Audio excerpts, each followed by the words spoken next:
Hello everybody, I'm Ajit Mishra. I'm back with another session on writing skills. So we all know how writing skills are very important life skills and how they help us navigate the professional world with ease and confidence. So therefore, developing the right kind of writing skills is very essential. So in this session, I'm going to talk about writing business emails, which along with business letters form the most powerful mediums of business correspondence. So when it comes to business correspondence, either business letters or business emails are the most powerful ones that we use in our everyday professional lives. Business emails, in comparison to business letters, are even more popular because the world today carries a lot of its transactions, especially professional transactions, through the email medium. So therefore, it is very important that we familiarize ourselves with all the nuances of writing business emails. If we do not do so, it will lead us to problems. And we might be losing our face, might be losing our valuable time, and might be losing some much needed acknowledgement. So therefore, it's important that we learn, and we learn it consciously, how we can write effective emails so that we can increase our chances of winning the situations. So when it comes to writing an email, the first thing that we need to be familiar with is the format of an email. Unlike the business letter, which is generally written on printed stationery or letterhead paper, we have no such things when it comes to writing emails because we have a ready-made format that includes several things as a default thing. So therefore, we do not have to create those things. We do not have to look for the right place for those things. For example, the from, the to, the subject line, and the date is automatically generated in emails. There is a CC and BCC segment which we can utilize when it comes to emails. For a CC and BCC section, in business letters, we need to create it. But in emails, we already have a specified place for all these things. And there are lots of formatting options at the bottom of the email page, which we can promptly use. And thereafter, we can think of sending that email to our recipients. So to start with, we all know there's a from section, and we need to compose emails using our official email IDs when it comes to writing business emails. So when it comes to official email IDs, a very important thing needs to be taken care of is that those official email IDs need to be very clear and acceptable. Sometimes people use bizarre and outlandish fancy email IDs, and that's not a good idea because your official business email ID needs to have your initials or your names. That way, it will be easier for your recipients to find your emails. Otherwise, that will lead to problems. For example, if I create my official email ID as bullet this and this or killer this and this, so that will not be accepted by your recipients, especially in the professional scenario. For personal, private communications, that's perfectly fine, there's no problem at all. But for professional communication, such email IDs are not generally advised. They're not acceptable, in fact. And then when we sit down to find the receiver's address, we have to be very careful that we choose the right email ID, the right person's email ID. Otherwise, a little bit of slackness might lead to the choosing of a wrong email ID and we'll end up writing an email to the wrong person. So it's very important that we choose the receiver of that email with care. Besides, when it comes to CC and BCC, that is copies circulated and blind copies circulated, we need to be familiar with the convention. So when we mark a CC or a copy to a person or more than one person, we mean that they are also receiving a copy of the same email that we are writing to one particular recipient.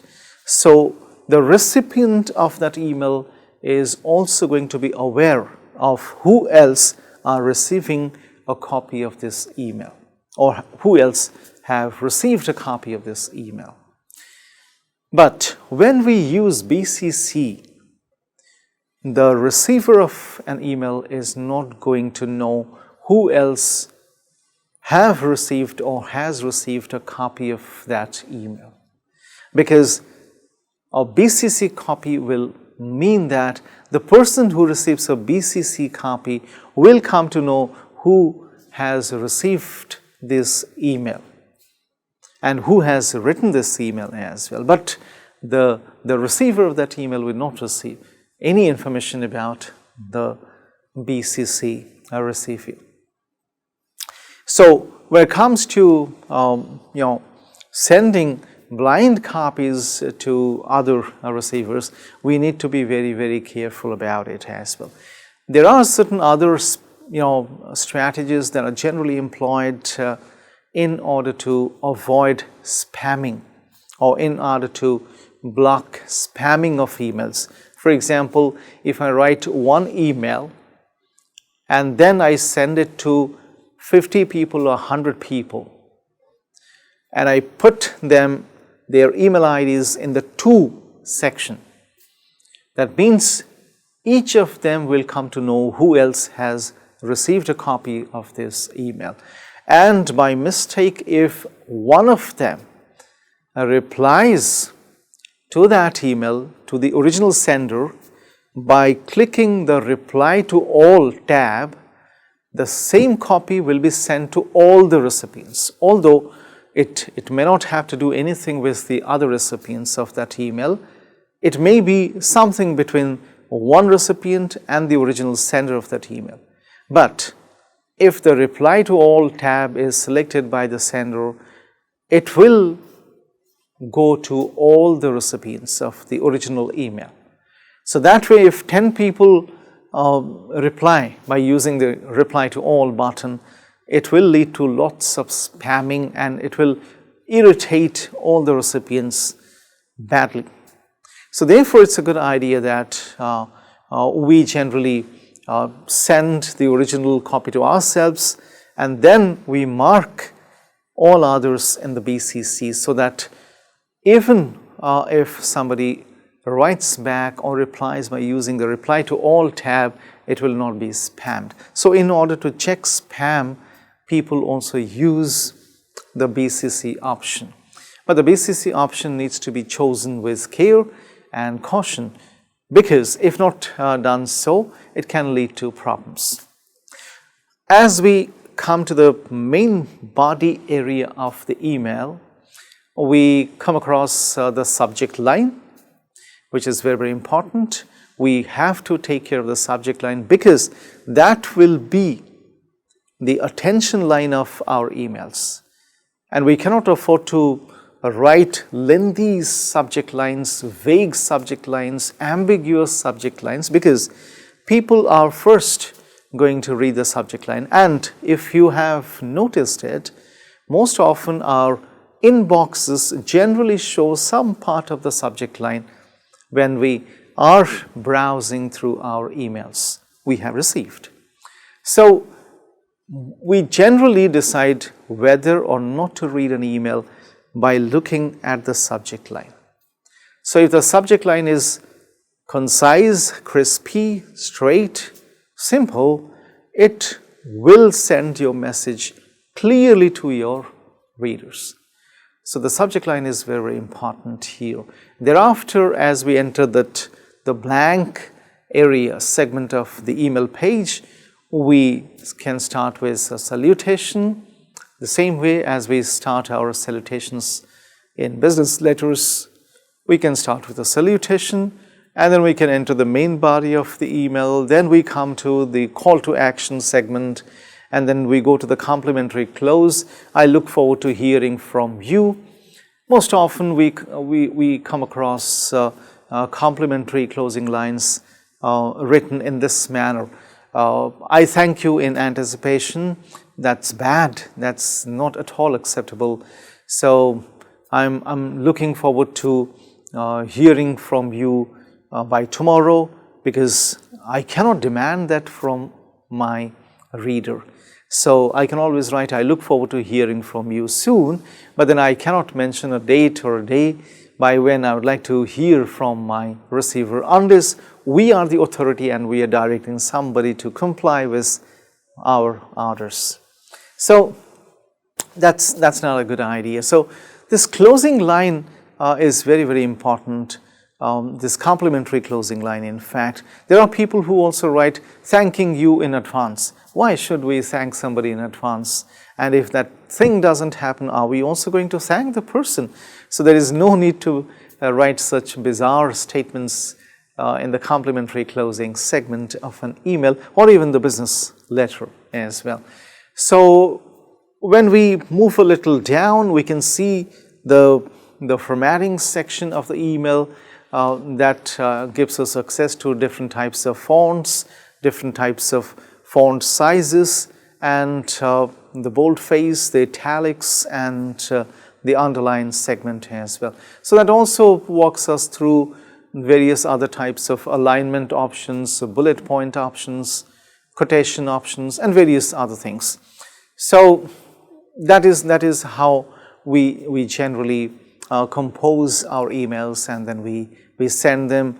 There is an option to attach files, there is an option to insert pictures and do various things in an email.